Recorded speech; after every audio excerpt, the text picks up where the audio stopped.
Dell PCs with Intel inside are built for the moments that matter, for the moments you plan and the ones you don't.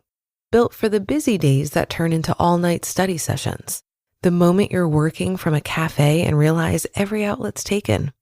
The times you're deep in your flow and the absolute last thing you need is an auto-update throwing off your momentum. That's why Dell builds tech that adapts to the way you actually work. Built with long-lasting batteries so you're not scrambling for the closest outlet. And built-in intelligence that makes updates around your schedule, not in the middle of it. They don't build tech for tech's sake. They build it for you. Find technology built for the way you work at Dell.com/DellPCs. Built for you. This is Optimal Living Daily. Laziness is not the issue, Part 2 by Eric Teplitz of ericteplitz.com. And I'm Justin Malik. And welcome to OLD, Optimal Living Daily, where I read articles to you with permission from the authors, but today being a continuation from yesterday. So I'd recommend listening to yesterday's episode first. If you're all caught up, let's get right to Part 2 and continue optimizing your life. Laziness is not the issue, Part 2 by Eric Teplitz of ericteplitz.com. Okay, fine, you say, I'm not lazy, I'm just afraid or anxious. So what do I do with that? The answer is simple, if not always easy to execute. You decide there's something more important to you than the fear or anxiety you are experiencing, and you act accordingly. Think of it as a favor you are doing for your near future self. Wouldn't you rather feel gratitude toward yourself than the dread of lingering anxiety which is only likely to increase the longer you keep your feet planted in avoidance? Isn't this how we make ourselves proud of ourselves?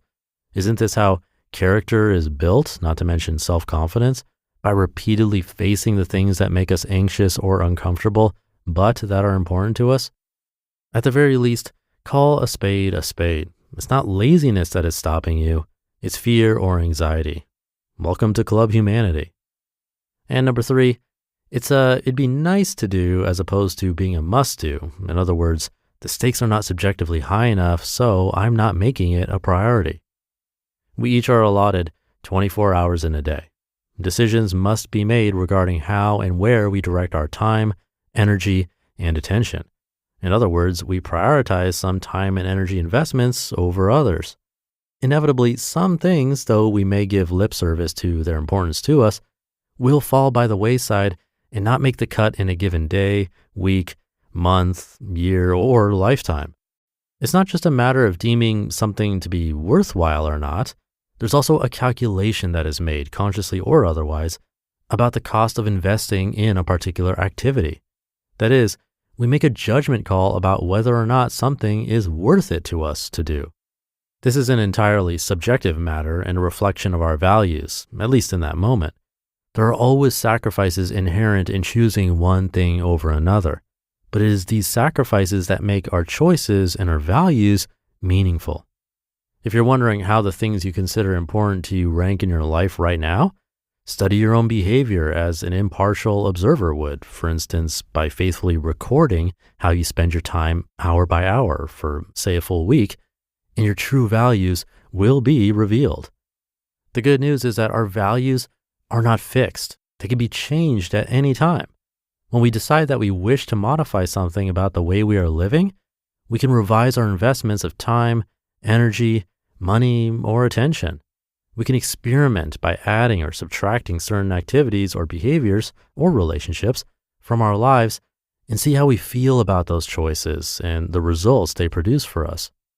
Determining our values is an ongoing calibration process. It is perfectly natural for our priorities to change over time, but to undertake this process consciously starts with an honest self-assessment.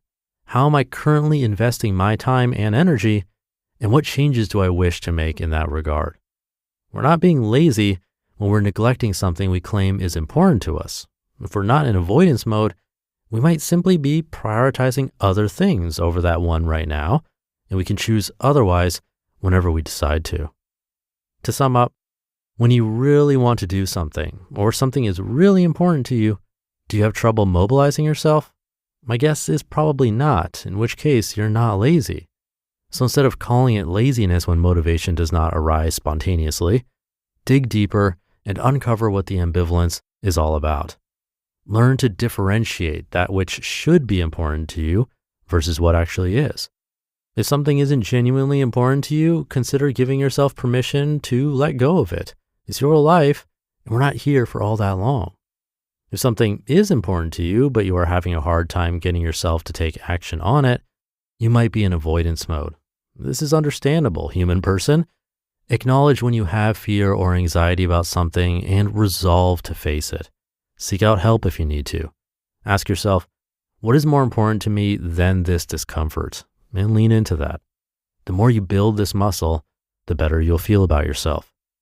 Ask yourself, is this a priority for me right now? Not everything can be. If it's not, accept that and know that priorities can and do change and evolve. If it is a priority, or you wish for it to become one, study yourself like the fascinating and complex creature that you are. Tune into the conditions under which you have found yourself naturally motivated in the past. Observe any patterns or insights you discover about yourself.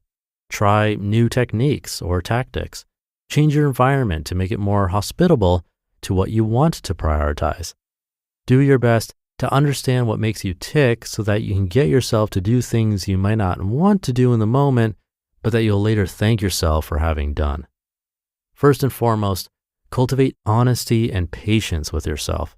This is essential to living with integrity and to cultivating honesty and patience with others as well. This is the lifelong work of being human.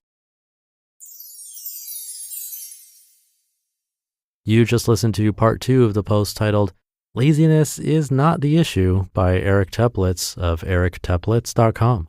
And I'll be right back with my commentary. Dell PCs with Intel inside are built for the moments that matter, for the moments you plan and the ones you don't. Built for the busy days that turn into all-night study sessions, the moment you're working from a cafe and realize every outlet's taken, the times you're deep in your flow and the absolute last thing you need is an auto update throwing off your momentum. That's why Dell builds tech that adapts to the way you actually work, built with long-lasting battery so you're not scrambling for the closest outlet, and built-in intelligence that makes updates around your schedule, not in the middle of it. They don't build tech for tech's sake, they build it for you. Find technology built for the way you work at Dell.com/DellPCs. Built for you. I'm constantly thinking about how to optimize my health, what supplements to take, hours of sleep, what my diet should focus on. Superpower finally takes the guessing out of it. One simple lab test covers over 100 biomarkers, and their app gives you a complete picture of your heart, liver, hormones, metabolism, even environmental toxins. Plus, it used to cost $499. Right now, it's just $199. And head to superpower.com and use code OLD at checkout for an additional $20 off your membership. Thank you again to Eric. Great point in there about the dread or worry or anxiety that we often get about certain things on our to-do lists, which makes us procrastinate then. He said that the anxiety is only likely to increase the longer you keep your feet planted in avoidance. And we know this to be true in other areas of life as well. Avoidance of a fear, running away, unless it's actually something truly life-threatening, running away only makes that fear worse. So not only are we making that anxiety and dread last longer, but making it even stronger.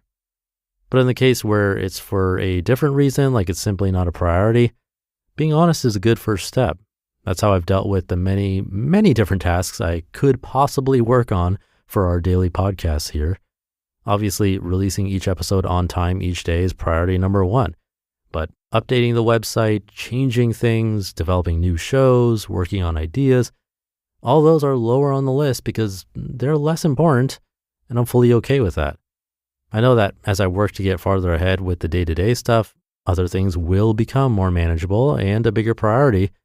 But in the meantime, I can relax knowing that it's okay to put off other things. So something to think about today. Be honest with yourself. And I'll see you tomorrow where your optimal life awaits.